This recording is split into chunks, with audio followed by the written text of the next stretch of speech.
আপনারা পরীক্ষায় ভালো রেজাল্ট করলে কি করেন? অবশ্যই সবাইকে মিষ্টি খাওয়ান বা কেউ ট্রিট চাইলে তাদেরকে মিষ্টি দেন, রাইট? এমন টাইপেরই তো কিছু। কিন্তু আমার বেলা জিনিসটি কিছুটা ব্যতিক্রম। আমার গতকালই এসএসসি পরীক্ষার রেজাল্ট দিয়েছিল অ্যান্ড আলহামদুলিল্লাহ আমি জিপিএ 5 পেয়েছি। বাট সবাইকে যখন আমি মিষ্টি দিতে চেয়েছিলাম, কেউই আমার তরফ থেকে মিষ্টি খেতে চাচ্ছিল না। সবাই চাচ্ছি মিষ্টির পরিবর্তে আমি যেন তাদেরকে আমার একটা কেক বানাই খাওয়াই।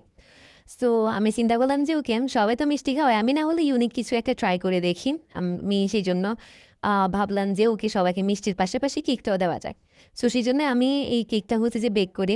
তো আমাকে খুব তাড়া দিয়ে করতে হচ্ছিল অ্যান্ড অনেক তাড়াহুড়ো করে আমি কেকটা বেক করেছিলাম। বেক করে অ্যান্ড দেন এরপর লেয়ারিং করে নিয়েছিলাম।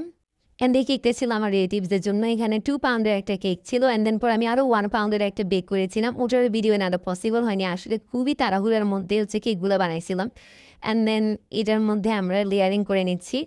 অ্যান্ড এই ভিডিওটা ভালো করে দেখলে আপনারা দেখতে পাবেন যে এখানে ট্রপিক্যাল ক্রিমটা কতটা পারফেক্ট হয়েছিল। আসলে ট্রপিক্যাল ক্রিম পারফেক্ট হয়, কিন্তু মাঝে মাঝে একটু ব্যতিক্রম হয়। যখন অনেক বেশি গরম থাকে তখন হালকা পাতলা একটু গলে যাওয়ার পসিবিলিটি থাকে। বাট হচ্ছে যে টপিক্যাল কিন্তু পারফেক্টলি স্টিভ করা যায়। তো সেটা নিয়ে আমি আপনাদের জন্য একটা ভিডিও খুব সুন আপলোড দিব, কীভাবে আপনার টপিক্যাল ক্রিম পারফেক্টলি স্টিভ করবেন। এরপর আমি লেয়ারিং করে যাতে যে হচ্ছে যে আমি ক্রাম কোট করে ফ্রিজে রেখে দিয়েছিলাম। ভিডিওটা বড় হওয়ার জন্য আমি এটা 2টা পার্টে ভাগ করেছি। নেক্সট ভিডিওতে এটা ডেকোরেশন আমি আপনাদের সাথে শেয়ার করব।